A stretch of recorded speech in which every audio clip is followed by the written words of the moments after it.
For 300,000 years, humans had no lights, no screens, no locks on their doors, no sound machines, no streetlights, no phones glowing at 2 a.m. Just darkness. Total, absolute darkness. So what did they actually do when the sun went down? The answer is stranger than you think. And by the end of this video, you'll understand why your own sleep is broken, because of something that happened to your ancestors thousands of years ago. Let's start with a question you've probably never asked yourself. Why do you sleep in one long block? 8 hours, straight through, uninterrupted. Or at least that's the goal. That's what we're taught is normal sleep. But here's the unsettling part. For most of human history, that's not how anyone slept. Historians studying old letters, court records, and diaries from before artificial light found something strange. People kept mentioning two sleeps, a first sleep and a second sleep. Not a nap, not insomnia, an actual, expected, culturally normal pattern where people went to bed a couple hours after dark, slept for about 4 hours, then woke up. And they didn't panic. They didn't check a clock in horror. They got up. Now stop and imagine this. You wake up in the middle of the night, but instead of dread, instead of anxiety about falling back asleep, this is just your life. This is what humans did every single night for thousands of years. So what did they do at that time? Some prayed. Some had quiet conversations with the person next to them. The kind of conversation you can only have in the dark, when no one can see your face and the day's pressure has faded. Some got up and tended the fire. Some had sex. Some just lay there thinking, in a state some researchers believe was almost meditative, a doorway between sleep and waking that we've almost completely lost today. Think about that for a second. Your ancestors had a built-in nightly window for reflection that modern life has erased, and when it disappeared, something else disappeared with it. But before we go further, there's something even more important you need to understand, because sleep wasn't the center of ancient nights. Something else was. Something that shaped human behavior so deeply, we're still wired around it today. Fire. Around 400,000 years ago,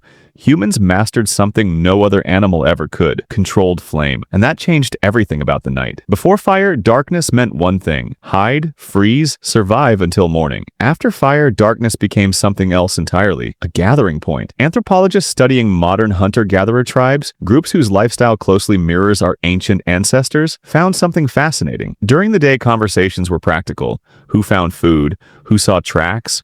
Who needs help with a task? Boring, transactional talk. But at night, around the fire, everything changed. The conversations shifted to stories, myths, gossip, jokes, songs, the kind of talk that builds relationships instead of just solving problems. Here's the part that should give you chills. Some researchers believe this nightly firelight ritual is where human storytelling was born. Not during the day, hunting or gathering, but at night, in the dark, when there was nothing left to do but talk, which means the very thing you're doing right now. Watching a video that tells you a story in a dark room at night is an instinct older than written language itself. But firelight did something else too, something even more primal. It became the original screen. Think about it. What do you do the second the lights go off and you're lying in bed? You reach for your phone. You stare at a glowing rectangle in the dark. You do this almost without thinking, like your body demands it. Now imagine your ancestor 40,000 years ago, lying by the fire, staring into the flickering orange light, unable to look away. Same behavior, same darkness, same hypnotic glow pulling their attention. The device changed, the instinct didn't. That should unsettle you a little, because it means your nightly scrolling habit isn't really a modern addiction. It's an ancient one, just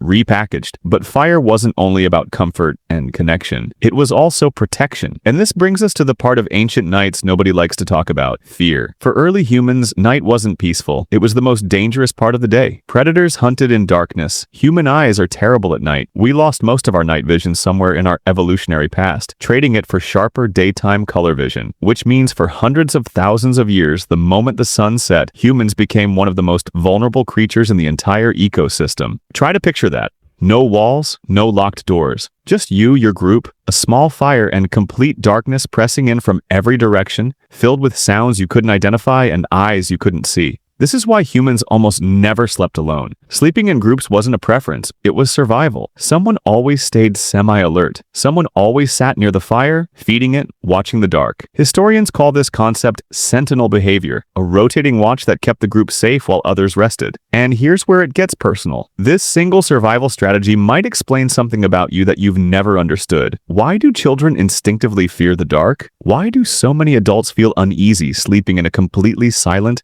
empty house? Why does a hotel room in a new city feel harder to sleep in, even though it's perfectly safe? Some psychologists believe this isn't random anxiety. It's an ancient alarm system still running in the background of your brain, thousands of years after the actual danger disappeared. Your body doesn't know predators aren't waiting outside your bedroom door, It just knows. Darkness plus silence plus isolation equals threat. That subroutine never got deleted. It just got quieter. Which brings us to the real question underneath all of this. If your ancestors' nights were built around two-phase sleep, firelight bonding, storytelling, and shared protection, what happened to yours? The answer is simple and a little uncomfortable. Artificial light happened, electricity happened, and somewhere in that transition, we didn't just gain convenience. We lost a rhythm that had shaped the human brain for hundreds of thousands of years. We compressed two sleeps into one and called the gap in between insomnia. Instead of recognizing it as something your body has done for millennia, we replaced firelight circles with glowing screens, but stripped away the community that used to come with them.